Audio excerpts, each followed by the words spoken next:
नमस्कार मित्रों, इंडिगो हिल YouTube channel में आपका स्वागत है। आज हम कक्षा 7 सत्र 2 इकाई 2 हम भी बने महान के अभ्यास के विषय में चर्चा करेंगे।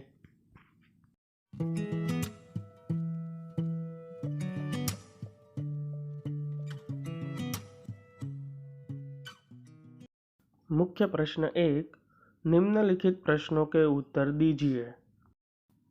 सवाल 1, बच्चे को बचाने में देरी होती तो क्या होता? उत्तर, बच्चे को बचाने में देरी होती तो वह सामने से आ रही मोटर के नीचे आ जाता। दूसरा सवाल, दूसरों की जान बचाना हमारा कर्तव्य है। आप और किन बातों को अपना कर्तव्य समझते हैं? उत्तर, मैं निम्नलिखित बातों को अपना कर्तव्य समझता हूँ। किसी को दुख ना पहुँचाना, बड़ों का सम्मान करना, देश की सेवा करना, नियम और अनुशासन का पालन करना और माता पिता की सेवा करना, इन सभी बातों को मैं अपना कर्तव्य समझता हूँ। तीसरा सवाल, मुख्य अतिथि को द्वार पर ही रोक देना सही था, क्यों? उत्तर, समारोह में प्रवेश उन्हीं को दिया जाता था जिनके पास निमंत्रण पत्र हों। मुख्य अतिथि भले ही सम्माननीय व्यक्ति थे, परंतु उनके पास निमंत्रण पत्र नहीं था, इसलिए नियम के अनुसार उन्हें द्वार पर रोक देना सही था। चौथा सवाल, आपको कहाँ कहाँ पर भेदभाव के नीतियाँ दिखाई देती है? उत्तर, हमारा समाज भेदभाव की नीति से अब भी मुक्त नहीं हो पाया है।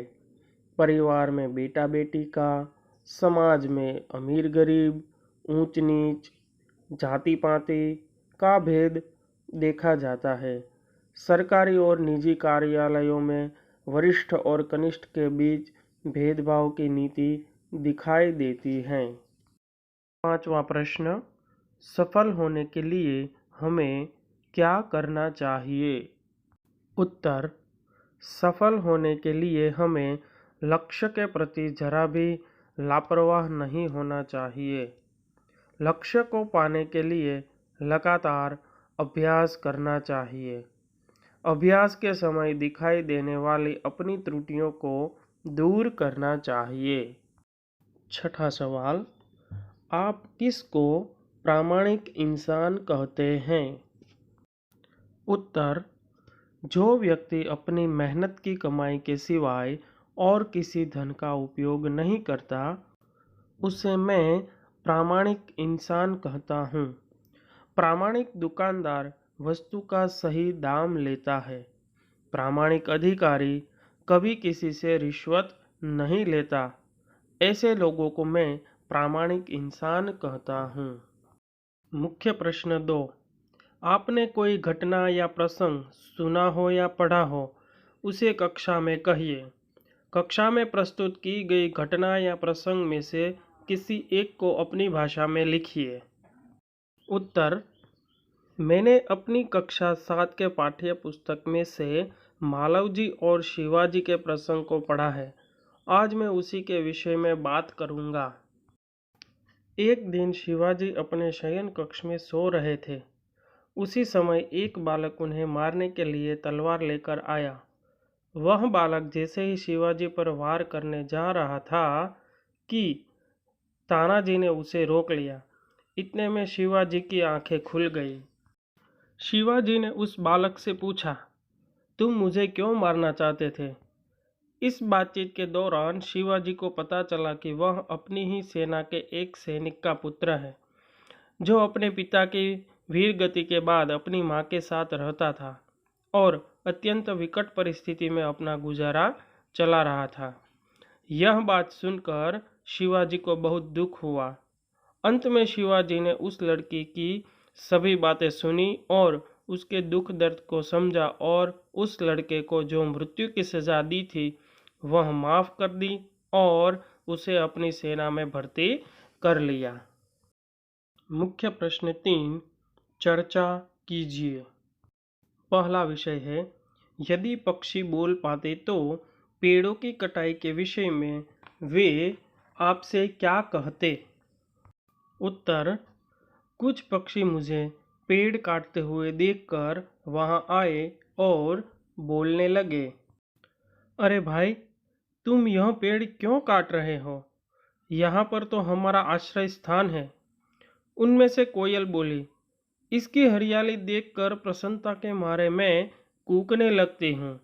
तो दूसरा पक्षी बोला, इस पेड़ की डालों पर मेरा बचपन बीता है, कृपा कर इसे मत काटो। जहाँ घने पेड़ होते हैं, जंगल होते हैं, वहाँ अच्छी वर्षा होती है। केवल हम पक्षी ही नहीं, सभी प्राणी जल से ही जिंदा है। पेड़ काटने से बादल भी रुष्ट हो जाते हैं। इसी के कारण वर्षा नहीं होती है और सूखा पड़ता है। तुम इन पेड़ों का महत्व नहीं जानते। ये पेड़ केवल फल, फूल और छाया ही नहीं देते, ये वातावरण को शुद्ध बनाकर सबको स्वास्थ्य प्रदान करते हैं। इसलिए मेरे भाई, पेड़ों को जिंदा रहने दो। ये जिंदा है तो सबकी जिंदगी सुरक्षित है। दूसरा विषय, यदि धरती बोल पाती तो मनुष्य के बारे में ईश्वर से क्या शिकायत करती? उत्तर, यदि धरती बोल पाती तो मनुष्य के बारे में ईश्वर से कहती, हे प्रभु, तुम्हारा बनाया यह इंसान बहुत बुद्धिमान है। इसकी बुद्धि के चमत्कार देख कर तो आप भी हैरान हो जाएंगे। इंसान ने अपनी सुविधाओं और स्वार्थ के लिए न जाने कितने ही तकनीकी साधनों का अनुसंधान और खोज की है। वह अपने आप को इतना बुद्धिमान मानता है, पर फिर भी वह एक सामान्य बात से बिल्कुल अनजान रहकर जीवन जी रहा है। जो पेड़ उसे फल, फूल, छाया, लकड़ी और न जाने क्या क्या देते हैं, उन्हें यह बड़ी बेरहमी से काट डालता है। इसमें इतनी भी बुद्धि नहीं कि पेड़ काटकर यह अपने ही पैरों पर कुल्हाड़ी मार रहा है। इसकी ऐसी ही नादानी से न जाने कितने जंगल बर्बाद हो गए हैं। सूखा, बाढ़ आदि के रूप में उसका परिणाम भी वह भुगत रहा है। फिर भी इसकी आंखें नहीं खुलती। हे प्रभु, अब आप ही इसे समझाइए और राह पर लाइए। मुख्य प्रश्न 5 निम्नलिखित परिच्छेद में उचित विराम चिन्ह लगाकर फिर से लिखिए।